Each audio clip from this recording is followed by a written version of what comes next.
Buenas noches, compañeros. Ahora vamos a dar algunos alcances de lo que fue la novela 1984 de George Orwell. Anteriormente hemos estado hablando por capítulos y hemos dado algún análisis y comentarios, pero ahora vamos a tratar de sintetizar nuestras ideas y dar algunas conclusiones. Yo quería comenzar por contarles un poco de qué trató George Orwell en este libro, ¿no? ¿Cuáles fueron las ideas o de qué trató, ¿no? El personaje principal es Winston. Winston era una persona que estaba muy confundida y trataba de hacerse preguntas porque en este mundo de 1984 era, la sociedad era muy autoritaria. El gran hermano era un personaje con un bigote y muy este, imperativo, impresionaba mucho. Su cara estaba pegada en distintas partes de la ciudad en donde se desenvolvía Winston, que era Londres. Estaba este mundo dividido en distintas partes y habían tres principales reinos: Oceanía, Eurasia y Asia Oriental, me parece. Lo que sucede es que el gran hermano te vigilaba. ¿Y de qué forma te vigilaba? Bueno, había muchas cámaras en todas las partes de esta ciudad. También te vigilaba mediante la policía del pensamiento. Es por eso que Winston paraba traumado todo el tiempo, paraba pensativo, paraba paranoico, porque las cámaras lo observaban por todo sitio y habían muchas personas que te podían observar y tú podías pensar que podían acusarte. Incluso había niños que te podían acusar. Por ejemplo, él tenía un vecino y sus vecinos tenían hijos y estos hijos te podían acusar como espías. Esta sociedad tenía tres frases principales: la guerra es paz, la libertad es esclavitud y la ignorancia es la fuerza. Winston pasa por un montón de situaciones y, por ejemplo, hay dos personajes principales, además de Winston, que resaltan, ¿no? Uno es O'Brien, que es un personaje que al principio Winston lo ve como que medio sospechoso, porque O'Brien también lo miraba a él. Él sentía entre familiaridad y entre sospecha. Más adelante nosotros vamos a ver que suceden un montón de cosas. Por ejemplo, que O'Brien llega a conocerlo, pero lo voy a comentar más adelante. Y por otro lado también está Julia. Julia es una chica que también al principio Winston sentía desconfianza, la miraba como que podía ser parte de la policía del pensamiento, pero llegan a tener una relación más adelante. Las ideas principales de la primera parte de esta novela es que la sociedad es muy autoritaria, reprimía mucho el sexo, por ejemplo, y habían algunas ideas que se determinaban, por ejemplo, el doble pensar. La mayoría de gente podría darse cuenta de que la situación estaba mal, por ejemplo, de que había mucha pobreza, pero como el gran hermano te vigilaba y el partido era quien llevaba todas las ideas que deberían de priorizarse en esa sociedad, entonces uno tenía que estar de acuerdo con él, a pesar de no estar de acuerdo. Y esto era el doble pensar, pensar de alguna forma adecuada de acuerdo a la circunstancia y de acuerdo, obviamente, a lo que quería el gran hermano. Y bueno, hasta acá fueron unas primeras ideas de lo que fue la novela y bueno, le doy paso a César para que pueda dar algunos alcances y algunas conclusiones. Claro, bueno, un saludo a todos los que nos pueden ver. Vamos a tratar de hacer un pequeño resumen y pequeños aportes eh, a, a manera de conclusión de todos los debates que hemos venido teniendo con respecto al libro de 1984, ¿no? de Orwell. Yo quería hablar más que por capítulos, más un tema más general. Primero, los personajes, como ya mencionó Javier, de Winston y Julia, que son más o menos los dos pilares que nos van a ir conduciendo por la historia contra la situación en la que viven en este totalitarismo, ¿no? El gran hermano. El Gran Hermano como personaje omnisciente, como personaje que está en todo momento, en todo lugar, que es algo así como una especie de divinidad que está en todo, pero que nunca se sabe exactamente quién es. Se le ven los carteles, pero no se sabe si es su rostro. Se escucha a través de los altoparlantes que se le menciona, pero no se sabe cuál es su voz. Pero se siente la presencia de él a pesar de que no tiene una corporeidad, ¿no? Y bueno, y O'Brien, que es algo así como el encargado, el, el, el representante del Gran Hermano en la Tierra, ¿no? Es algo así, es como el emisario del Gran Hermano ante Winston y Julia. Luego lo que yo también quería mencionar es un poco de Orwell, del escritor, y la cuestión política, ¿no?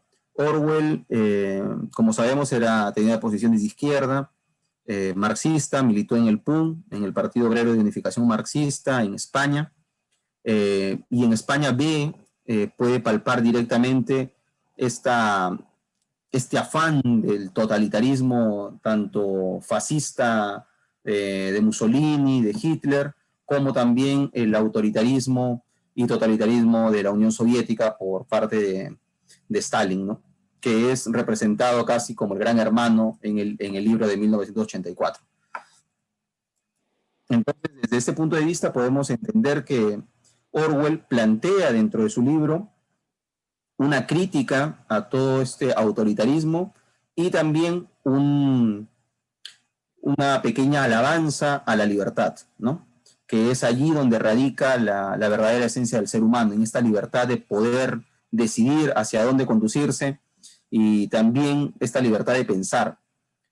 No es en vano que hayan mencionado esta policía del pensamiento, esta policía que está en todo momento detrás de la gente en el libro, para ver qué está pensando y tratar de que se ajuste a la línea del partido interno, ¿no? A la línea del Gran Hermano.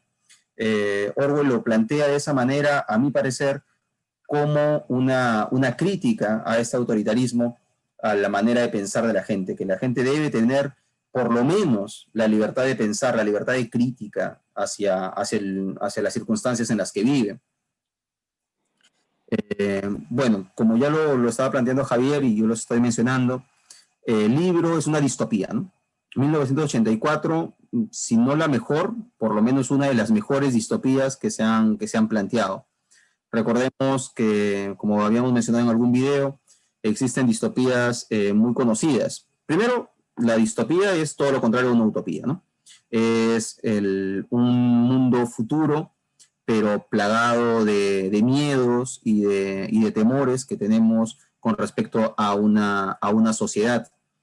Llámese autoritarismo o, como el caso de Huxley, como Un Mundo Feliz, una libertad a ultranza en apariencia, pero que en realidad también es una opresión, ¿no?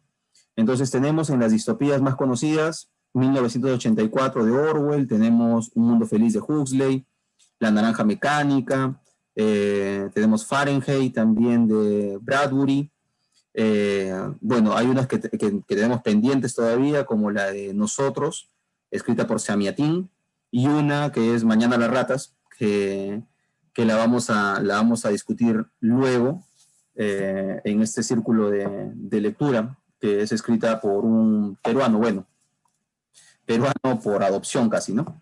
Que es Adolf, José B. Adolf, que es Mañana las ratas. Entonces, este tema de las distopías es lo que nos ha conducido casi ahora a nuestro círculo, a comenzar a debatir estos libros. Ya hemos debatido Un Mundo Feliz, ahora 1984 y Mañana las ratas. Entonces, ¿por qué es importante las distopías? Las distopías son importantes y por eso estamos tocándolas, porque nos dan luces de lo que puede pasar, de lo que es muy probable de que suceda, a pesar de que cuando se escriben parecen futuros muy lejanos, nosotros los estamos viviendo de una u otra manera. El tema del Gran Hermano y este control que se da a través de los medios de comunicación que inducen a la gente a actuar de una determinada manera o elegir determinadas cosas, las estamos viviendo desde los años 60. Y Orwell lo escribe pues en los años 40, ¿no? La publicación de 1984. Igual con Un Mundo Feliz de Huxley y el libro que vamos a leer luego. Entonces las distopías son importantes por eso, no solo como un tema de ciencia ficción, un tema de de relajamiento, digamos, para hacer volar un poco la imaginación y disfrutar de una buena literatura, sino que las distopías son importantes porque nos dan luces de lo que podría pasar aquí a un futuro y estar prevenidos de estos recortes y de estos atentados contra la libertad que nos tratan de advertir estos libros distópicos, ¿no? Yo creo que por ahora serían esos los puntos que quería mencionar y luego ya pasaré a mencionar otros más. Le doy paso a Héctor. ¿Qué tal? ¿Qué tal, muchachos? Buenas noches. También un saludo a las personas que puedan estar viendo, como bien lo decía César.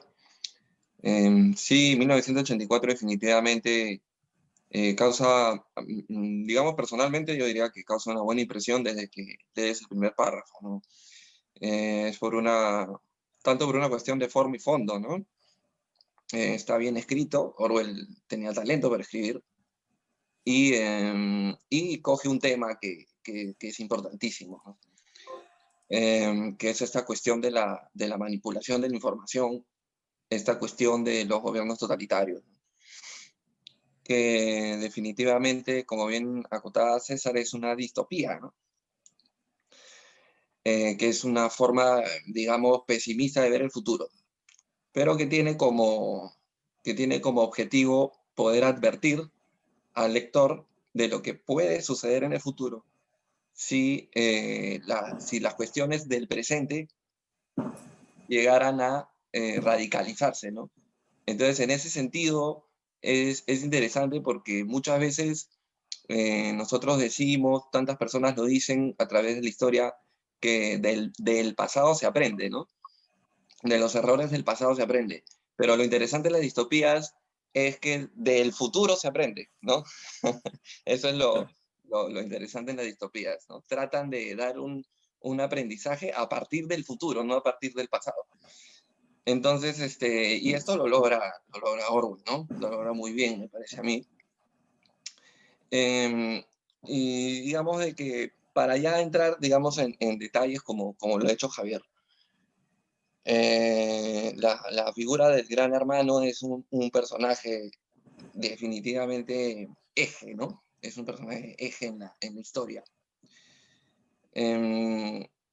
Cuando uno le empieza a leer, como decía César, uno no sabe bien qué es, si existe en realidad o no, si está vivo, si está escondido, qué pasa con él, pero a lo largo de la novela uno va descubriendo que es más que una persona concreta, es una idea más que todo, ¿no? Viene a ser una suerte de idea heredada, ¿no? Es el rostro de una idea, ¿no? Es el estandarte de todo un discurso bien elaborado, ¿no? Entonces, al final uno se queda con esa impresión y también como lo notaba César, definitivamente se ve la intención de Orwell de hacer este personaje vinculándolo pues, a Stalin, ¿no? Pues, el parecido físico y lo demás. Entonces es más o menos como si se tratara de una suerte de Stalin que ya murió, pero que dejó este discurso vivo, heredado a sus seguidores, ¿no? Y los seguidores, digamos, se encargan día a día de mantener viva esta forma de política, esta forma de tratar a las personas, de tratar a la sociedad, ¿no? De manera tan autoritaria. Entonces, digamos que Orwell nos advierte de que los gobiernos totalitarios que se viven en la mitad del siglo XX pueden, de acá a 30 años, ¿no? Pero en 1984, de acá, Orwell dice, de acá a 34 años, pueden terminar en esto, ¿no? Entonces tengan mucho cuidado. Eso digamos que es un aviso, una advertencia, un aviso, ¿no? Eso digamos que es la primera conclusión que yo sacaría y le daría paso a Javier para poder seguir con la ronda de intervenciones. Bueno, yo también quería continuar más o menos hablando un poco más de qué fue en 1984 y también de algunas ideas, ¿no? Estaba dividido por el partido interno, que era los pertenecientes más cercanos al Gran Hermano, por así decirlo, que como bien han dicho César y Héctor, el Gran Hermano parecía que no existía. O al menos esa fue la impresión que nos dejó. Luego estaba el partido externo, que era donde pertenecía Winston, y el proletariado. Algunas de las ideas muy importantes que se mencionan en la parte 2 y en varias partes de 1984 es que el proletariado tiene la posibilidad de cambiar la situación en la cual todos vivían, ¿no? Podría hacer una revolución. Es el personaje o el personaje social, por así decirlo, encargado, ¿no? Pero no estaban conscientes de su fuerza. Y esta era una idea muy importante porque uno puede deducir que esta es una posición política que tenía George Orwell y que la deja muy clara a través de esta novela. Otra idea muy importante es que el amor y las emociones podrían desatar una contradicción en esta sociedad. Precisamente por eso trataban de limitar, por ejemplo, había una liga llamada Liga Juvenil Antisex. Ellos trataban de prohibir que la gente pueda relacionarse sentimentalmente y sexualmente. Aunque el proletariado sí, porque eran considerados prácticamente animales. Otra idea importante que me parece muy resaltante es que en ese sistema se requiere que la gente pueda aceptar sin dudar, que no critiquen, como Winston trataba de hacerlo. Winston desde el primer momento trataba de criticar, y en un primer momento lo hace con un diario. Más adelante él trata de llevar esto a la acción. Pero con este control, aparte de que controlaban con la tecnología, que eran las telepantallas, también controlaban el pasado. Trataban de modificar documentos, trataban de modificar libros o desaparecerlos si es necesario, y también trataban de modificar el lenguaje. Es una idea muy importante en este libro. Si algún gobierno controla el pasado y controla el lenguaje, puede controlar a toda la humanidad. También es otra idea que me quedó muy clara de esta novela. Y hay algunas cosas que yo podría resaltar, por ejemplo, que ejemplifican esto. Por ejemplo, que Winston en esta novela en algún momento dice: la libertad es poder decir que 2 más 2 es igual a 4. Y nosotros pudimos darnos cuenta que se refería a que uno puede decir lo que de verdad existe, porque el gran hermano quería que tú creas lo que él dice, no lo que existe, sino lo que él dice. Y otra situación es que había un diccionario de la neolengua. Era un lenguaje que trataba de reducir las ideas que podrían ser contrarias a lo que quería el gran hermano, a lo que quería el partido. Por ejemplo, libertad. No había libertad como nosotros la conocemos, ¿no? Solo habría libertad para hacer cosas, pero no libertad de pensar, libertad de expresarse. Esas palabras trataban de eliminarlas, ¿no? Otra situación importante es que este partido y este gran hermano trataban de que los gobiernos autoritarios sean para siempre. Este gobierno autoritario iba a ser para siempre. Ellos mencionan en esta novela que habían aprendido de autoritarismos anteriores, por ejemplo, de la URSS, y también habían aprendido de la Edad Media.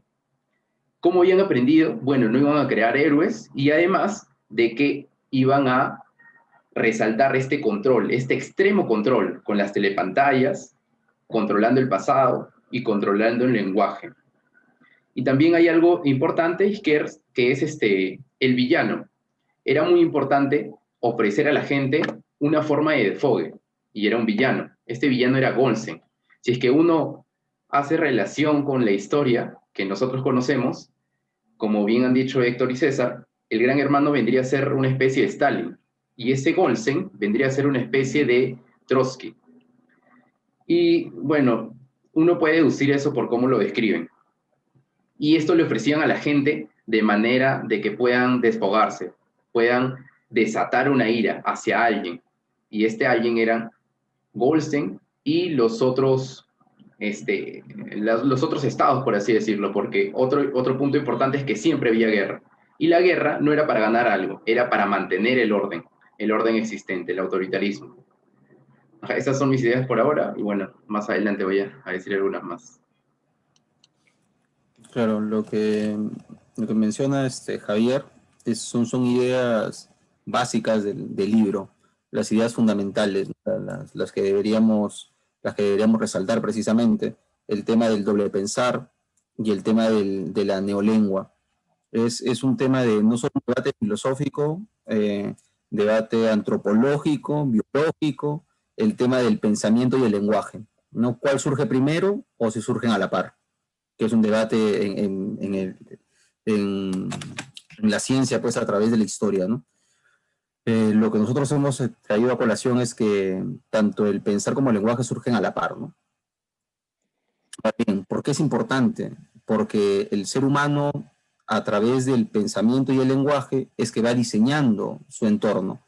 No es que lo cree, el entorno existe, pero sí va adjudicándole nombres a las cosas que lo rodean para poder ordenar este mundo exterior, ordenarlo en su cabeza para poder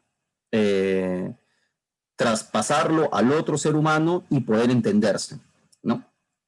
Ahora bien, en el libro, Orwell hace una crítica directa al idealismo, ¿no? Hace una crítica directa al partido y al gran hermano a través de Winston, diciéndole a O'Brien y al mismo partido de que hay una existencia allá afuera, hay una existencia material fuera del ser humano, y que a pesar de que el partido diga que afuera esté lloviendo o de que los chanchos vuelan y que la gente pueda afirmar y pueda hasta creerlo, no significa que en la realidad material eso suceda. Que un ser humano pueda levitar y pueda volar, como le ponen el ejemplo a Winston, los seres humanos lo pueden creer, pueden sugestionarse tanto, creerlo y hasta poder verlo, ¿no? Lo fuerzan a que vean que los seres humanos están flotando, levitando y volando. Esa es una crítica también al tema de la cristiandad, ¿no? Al tema de la resurrección, por ejemplo, al tema de caminar sobre el agua, ¿no? De la sugestión del ser humano. Entonces, Winston hace una crítica a ese idealismo y más bien va proponiendo un materialismo, de que el hombre está en medida de la existencia exterior y que el pensamiento no crea la materia, sino que la materia es la que determina el pensamiento del ser humano. Eso por el punto del doble pensar y el lenguaje, que son mecanismos que tiene el partido y el gran hermano para hacer que los ciudadanos de Londres y de toda Oceanía puedan doblegar sus propios conocimientos y doblegar su propio conocimiento empírico con la realidad, que es el doble pensar, y cambiar con esta neolengua el tema de manifestar las palabras que ellos conocían, ¿no? Luego otro punto que quería rescatar del libro es que Orwell, a través de Winston, el personaje principal, nos propone que lo más importante es la libertad y el tema del apoyo común, ¿no? Podemos ver que por un lado tiene mucha fe en el proletariado, Winston, y también Orwell a través de Winston como el escritor, tiene mucha fe en esta unión y en esta fuerza que tienen los desposeídos en esta sociedad de Oceanía. Y también el tema de la libertad, la importancia que le da a la libertad. Y parecería una paradoja, porque los regímenes que más han propugnado la libertad, que era la Unión Soviética, por ejemplo, es los que más reprimían esta libertad. Los que proponían que iba a venir un mundo lleno de libertad con la nueva sociedad comunista, como la proponían en la URSS, eran los que más acabaron reprimiendo esta libertad, a través de gulags, a través de campos de concentración, a través de expulsiones de sus intelectuales, etc., ¿no? Entonces, es una crítica que hace Orwell a través del libro, de estar atentos a estos tipos de autoritarismo, ¿no? Es una alerta que da Orwell hacia el futuro, hacia las futuras generaciones.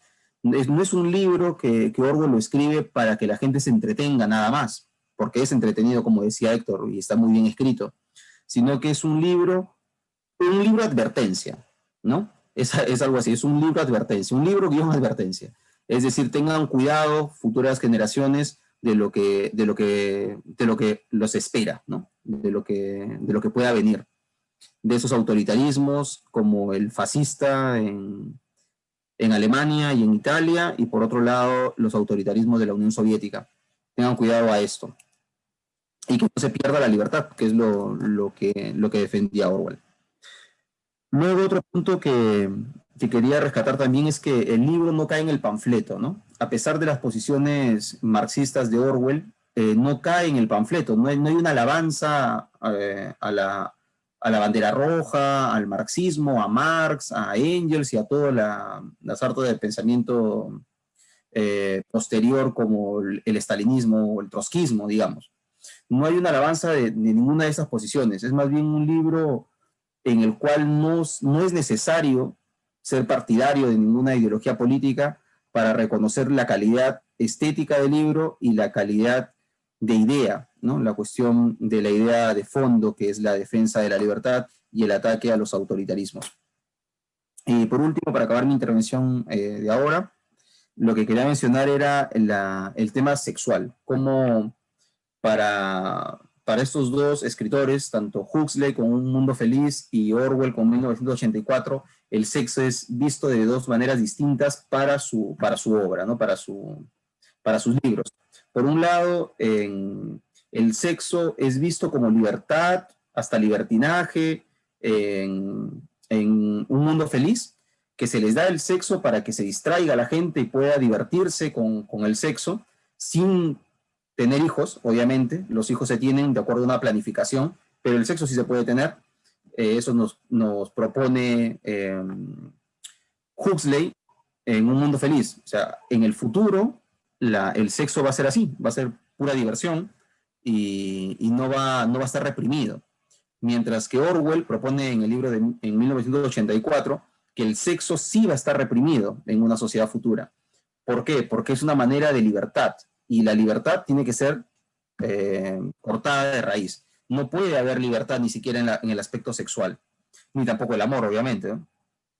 Entonces yo creo que ahí sí Un Mundo Feliz le chutó, ¿no? Le atinó con el tema del sexo, ¿no? El tema del sexo que se vende actualmente en la sociedad es por todos lados. O sea, el sexo es abierto y descarado, pues, ¿no? En periódicos, en internet, en los TikToks, ¿no? Por ejemplo, que es evidentemente sexual, pues, ¿no?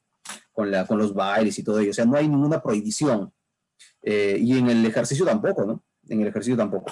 Entonces yo creo que hay una gran diferencia en el sexo, cómo se ven en una y otra distopía, ¿no?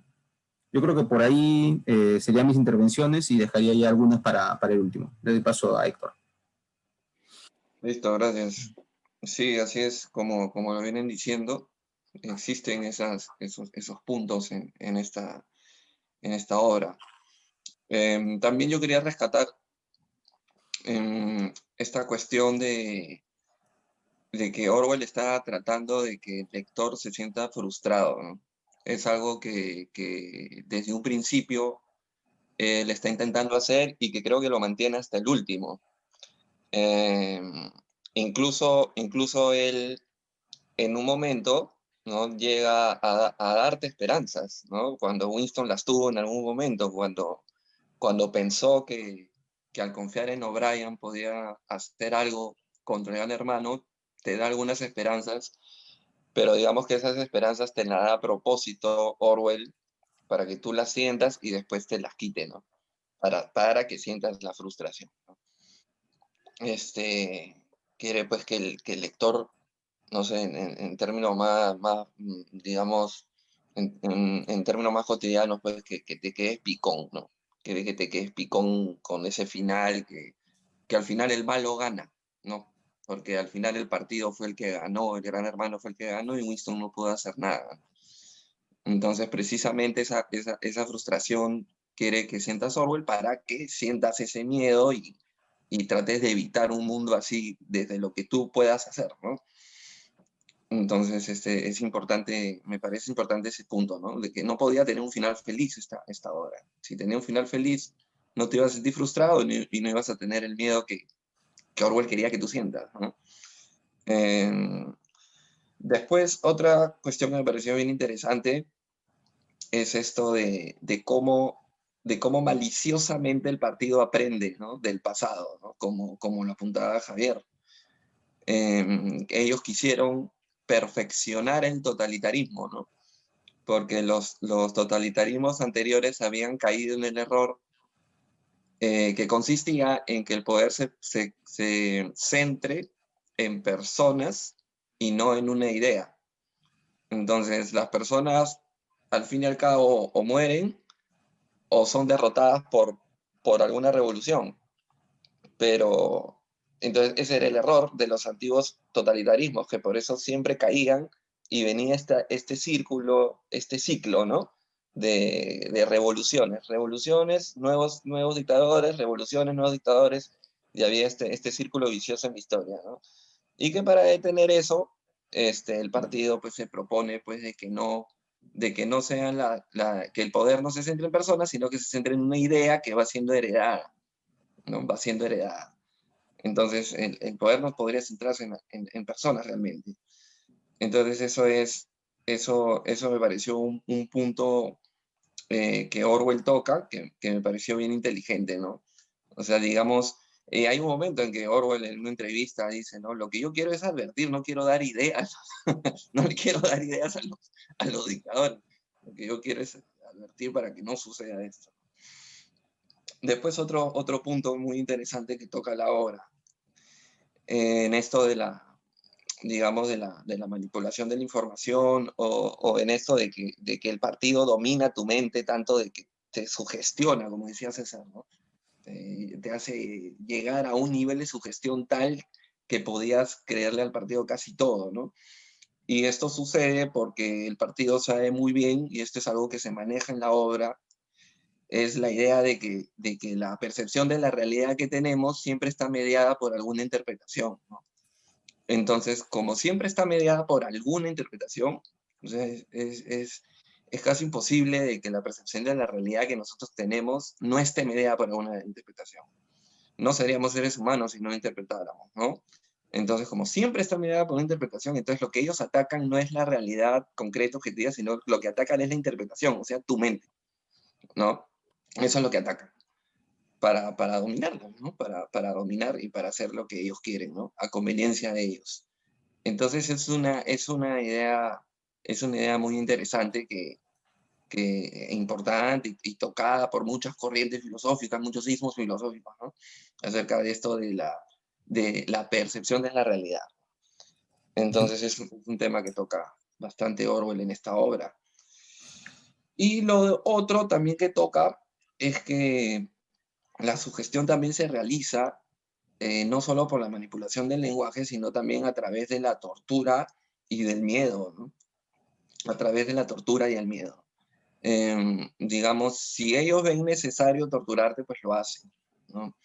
Y si ven necesario que hay que atacar a tu miedo más terrible, ¿no? Como lo hacen en la habitación 101, pues lo hacen.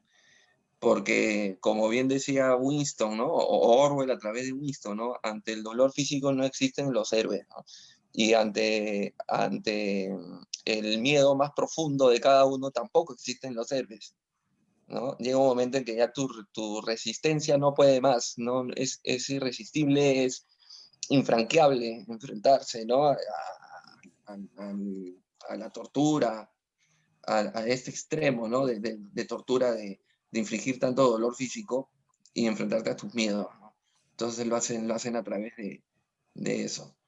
Entonces sí, esos temas también se manejan y están muy bien llevados, muy bien tocados por Orwell a lo largo de la obra, ¿no? Y eso en esta intervención diría eso, lo pasa a Javier.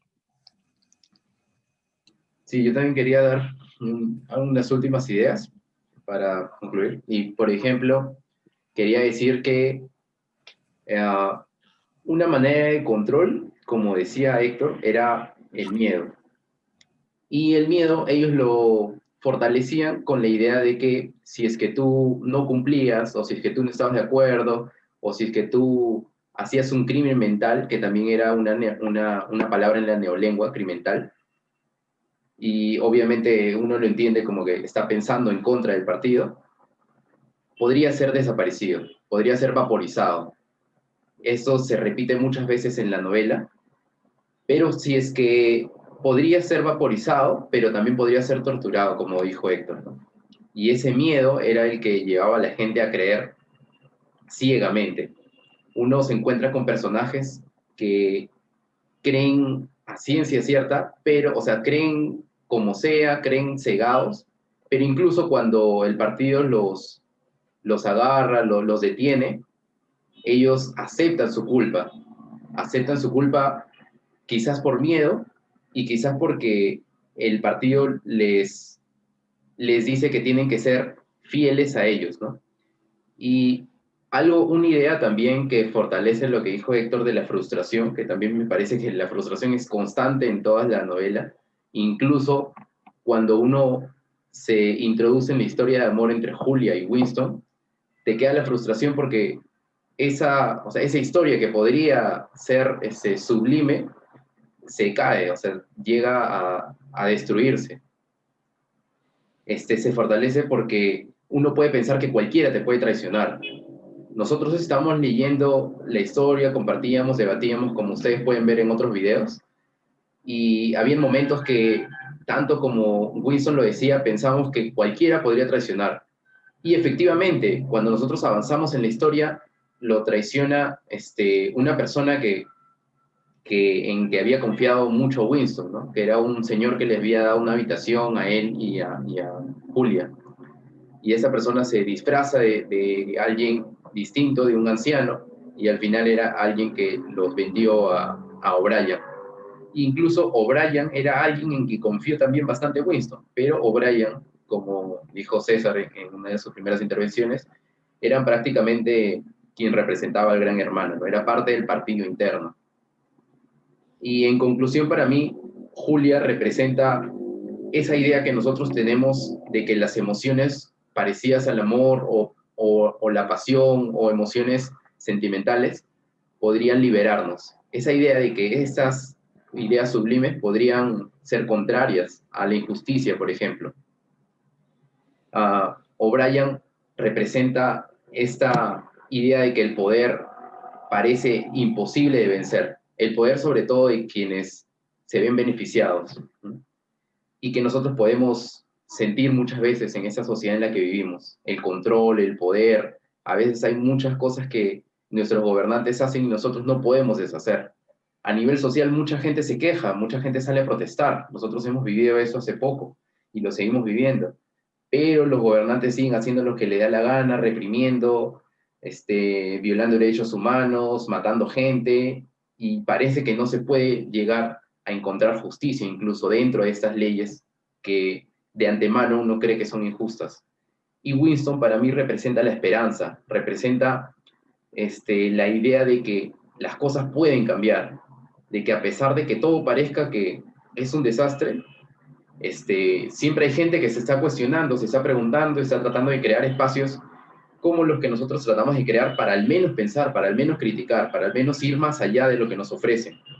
Incluso nosotros llegamos a decir en algunas reuniones que nos veíamos reflejados muy bien en Winston, por esas críticas que él tiene, por esas ideas y por esta defensa de la libertad que es, como dijo César, es una de las ideas principales que George Orwell te ofrece, ¿no? La defensa de la libertad. Bueno, esas son las ideas que quería plasmar en mi intervención. Claro, yo, bueno, evidentemente concuerdo con todo lo que ha dicho Javier y lo importante que es esta formación de estos grupos, círculos, de debate, de análisis y principalmente de crítica, ¿no? De crítica no solo a la cuestión literaria, no solo una crítica a la forma en cómo un escritor ha podido manifestar sus ideas, sino al fondo, ¿no? Que es lo que te deja el libro, cuál es el aporte, no solo un verso o una estructura nueva, digamos, cajas chinas o el carrusel como una figura en cuanto a la escritura, sino al fondo, ¿no? En cuanto a Orwell, sí, pues nos ha dejado en realidad muchas ideas básicas y fuertes para el desarrollo de del libro y que nos han ayudado pues a abrir una serie de temas relacionándonos con la realidad actual en la que hemos vivido nosotros, el tema de las últimas marchas y los desastrosos acontecimientos pues, de la muerte de 2 personas, ¿no? Bueno, lo que yo quería mencionar ya por último es cómo, como mencionaba Héctor también, el tema de la teoría del conocimiento, ¿no? O cómo el ser humano conoce, cómo el ser humano puede aprender, cómo apropiarse del exterior a través de su conocimiento y tenerlo dentro del cerebro, ¿no? Asumirlo ya como conocimiento. Esta teoría del conocimiento, que muchas veces se ha confundido con epistemología o nociología, esta teoría del conocimiento, que a través de la historia el ser humano se ha dado 1000 vueltas, porque es en realidad una cuestión muy compleja, porque el cerebro humano tiene que analizarse a él mismo. Es el único órgano que se analiza a sí mismo, ¿no? Entonces, es más fácil que el cerebro humano analice pues, un pulmón o el corazón que analizar sus propios procedimientos internos para poder conocer. Y al analizar esos procedimientos internos para conocer, está precisamente haciendo ese proceso de conocimiento. Entonces, para el ser humano, que ha sido un debate pues, desde los griegos, para saber cómo es que nosotros podemos conocer el mundo exterior. Y es ahí donde el Gran Hermano ataca, en esta teoría del conocimiento, precisamente.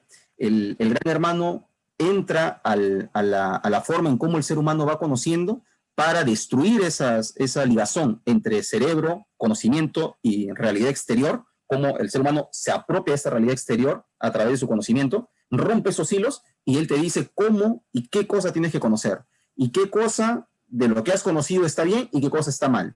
¿Qué cosa es lo que realmente tienes que conocer hasta que te creas que lo que está fuera tuyo es lo que el partido quiere que sea? Entonces, eso es fundamental, ¿no? Ese es ya la idea, es el temor del libro, ¿no? El temor que ya el ser humano no pueda saber hasta qué punto está conociendo o hasta qué punto está siendo inducido por una fuerza exterior como el partido a que conozca lo que ellos quieren, ¿no? Eso me parece que es una de las últimas ideas que quisiera tomar. Y el tema del poder.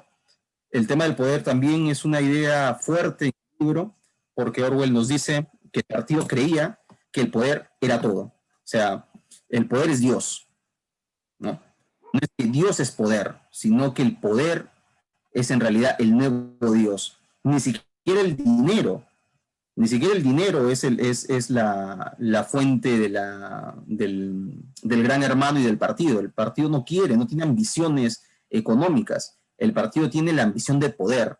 Y el poder de decidir sobre los demás, de decir qué piensas, qué no piensas, qué es verdad y qué no es verdad. Ese sentimiento de poder es el que aspira el partido. La cuestión económica es frívola, puede pasar, es pasajera. El heredar de una persona a otra persona su lugar en el partido también, no importa, porque rompería el esquema mismo del partido, el esquema de la idea, que es lo principal para el partido, el tema del pensamiento precisamente, de este pensamiento, esta idea, esta ideología que maneja el partido es lo importante, no los miembros pueden caer, pero mientras se mantenga la idea, esto va a seguir. Es algo así como la visión cristiana de Dios, ¿no? Mientras Dios esté, todo lo demás se puede derrumbar, pero mientras Dios esté, Dios lo puede destruir, construir de nuevo. Entonces a mí me es muy, muy interesante el tema del análisis de poder, que en una de las reuniones pasadas Héctor habló muy bien el tema de Foucault, ¿no? De Michel de Foucault, y el tema del poder. Entonces es importante eso, porque de eso es lo que radica el libro, uno de los puntos en el libro de Orwell, y que para nosotros debe ser materia de debate, ¿no? Hasta qué punto el poder, el ejercicio del poder es determinante en esta sociedad, y se ve en todos los niveles, no solo el poder político que está en Palacio de Gobierno o en el Congreso, sino el poder que se tiene dentro de un determinado ambiente, ya sea una universidad, ya sea un colegio, ya sea un sindicato, una reunión de amigos, el poder cómo se va ejerciendo a través de las relaciones sociales. Bueno, yo creo que eso sería ya mi última intervención, y bueno, solo decir que este libro me ha parecido pues realmente fascinante, no solo por lo bien escrito que está, como decía Héctor, de lo atrayente que es por la estructura que tiene, de dejarte en vilo en las últimas partes de un capítulo para pasar al otro y engarzar también las historias, y de generarnos un personaje que hace que uno se sienta parte de ese personaje hasta sentirte que tú mismo eres ese personaje, ¿no? Que es Winston, y al final el desenlace trágico de Winston, que es también una parte riveriana para nosotros los peruanos, ¿no? El tema de la tentación del fracaso. A pesar de que sabemos, por infinidad de razones, de que esta historia va a acabar mal, tenemos la esperanza de que acabe bien, pero la tentación al fracaso, ¿no? De saber que va a acabar mal y meterte a defender a ese ser desvalido que es Winston, porque sería más fácil defender al partido y decir, bueno, vamos todos a hinchar por el partido, que es el que va a ganar al final, ¿no? El gran hermano va a ganar, pero tenemos esa sensación de sentirnos muy, muy cercanos a Winston, porque somos en realidad un Winston dentro de esta sociedad capitalista en la que el gran hermano, a través de los medios de comunicación, nos está dirigiendo como marionetas en muchos casos, ya sea laboral, estudiantil o, en fin, las relaciones de pareja, en relaciones familiares, etcétera, ¿no? No sabemos hasta qué punto el gran hermano, entre comillas, de la sociedad capitalista nos está conduciendo sin que nosotros sepamos realmente que nuestras acciones y nuestras actitudes están determinadas por eso, ¿no? Yo creo que esa sería mi última intervención ya por ahora. Muy bien, listo. Sí, sí, completamente de acuerdo también con todo lo que ustedes están acotando. Y para recoger un poco lo último una de las últimas cosas que ha dicho César, sí, por supuesto que George Orwell toca el tema del poder de una manera bastante interesante, ¿no? En general, todos los temas que el partido toca, todos los temas, cómo maneja las cosas el partido es algo bien, digamos, que te hace pensar mucho, ¿no? Que te abre las puertas para tocar diferentes temas, ¿no?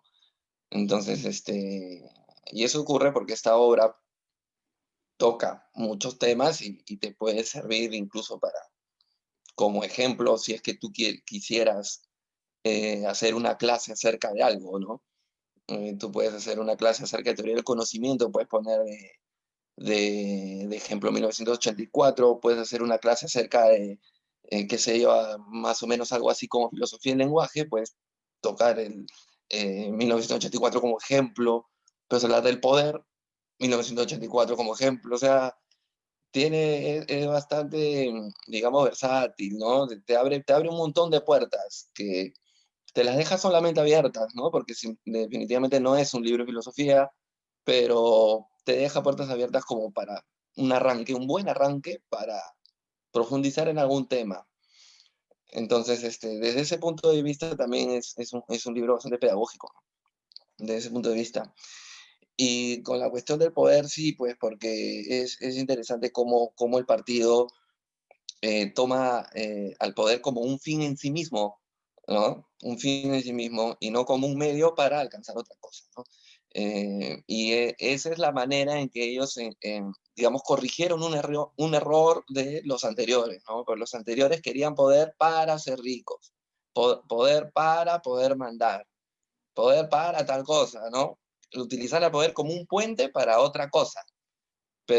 Y ahí está el error, decía el partido, ¿no? Ahí está el error y por eso han fracasado los otros, pues. El poder tú lo tienes que tomar como un fin en sí mismo, ¿no? Esa es una de las ideas fundamentales del partido, ¿no? Entonces, como por ejemplo, me hace recordar cuando, ahorita que César ha dicho esto de que el dinero no le importaba tanto, y eso se ve reflejado en que O'Brien vivía como, digamos, no como millonario, ¿no? Como alguien de clase media, ¿no? No tenía grandes lujos. Como cuando, por ejemplo, el Joker, pero no el de Phoenix, sino el Joker anterior, el que falleció, Ledger creo que es, Sí. ¿no? ¿No? Entonces, hay una escena donde quema billetes, ¿no? No sé si recuerdan esa escena, ¿no? Roba los billetes para quemarlos, ¿no? Entonces es una escena también que a mí me pareció bien interesante y eso es cuando las cosas que tú haces no están en función al dinero, pues. Así seas malo, ¿no? Como el Guasón que era loco, que era malo, una mala persona. Digamos, cuando esa maldad que él soltaba no lo hacía para ser rico, pues. Lo hacía solamente para ser malo, ¿no? Entonces se robaba toda la plata y la quemaba. Hay gente que solo quiere ver arder el mundo, ¿no? Para crear el caos. Claro, Claro. claro. Sin razón.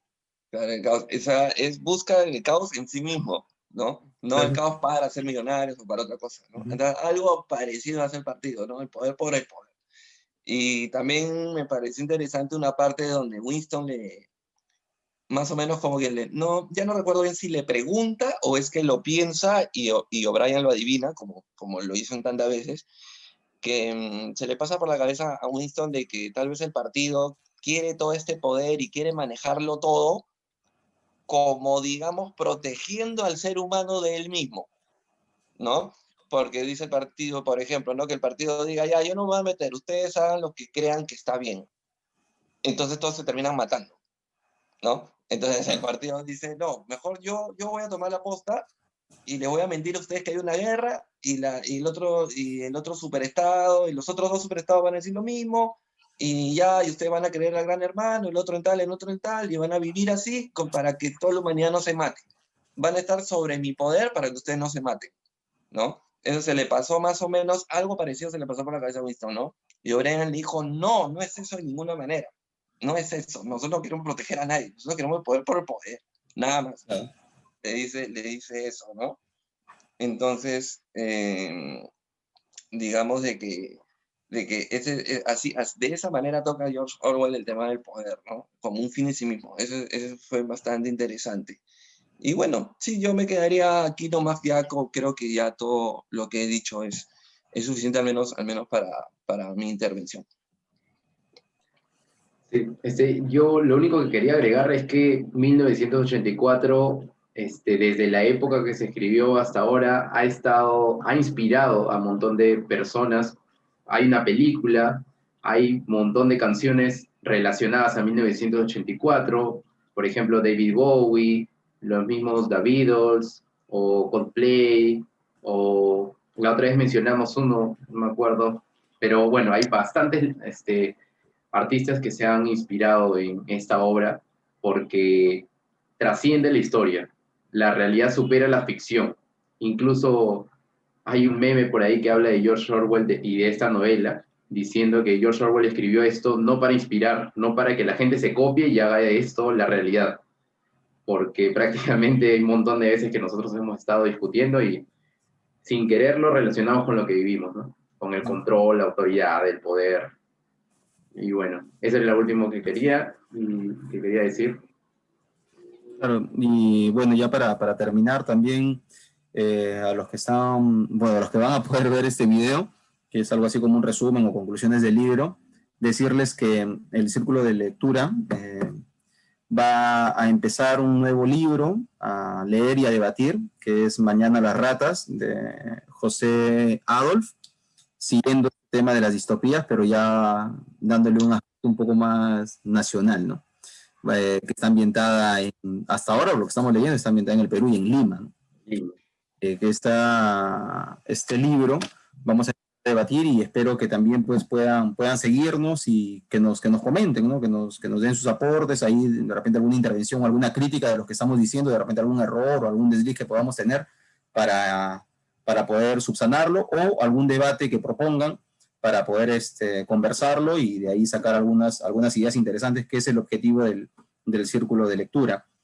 Abrir nuevos espacios y que esos espacios sean espacios críticos para sacar nueva información y nuevas ideas en conjunto, ¿no? Que es lo importante, ¿no? No quedarnos solo con nuestras ideas, sino tratar de difundirlas y buscar nuevos compañeros que puedan pues, ayudarnos a dilucidar ahí algunas cuestiones. Bueno, solo eso y espero que nos sigan, pues, ¿no? Ajá. Bueno, yo quería agregar que nos den un like, que se suscriban y como decía César, cualquier comentario es bienvenido. Hasta luego. Exacto. Compartan. Compártanlo. Sin Adiós. El INSOC.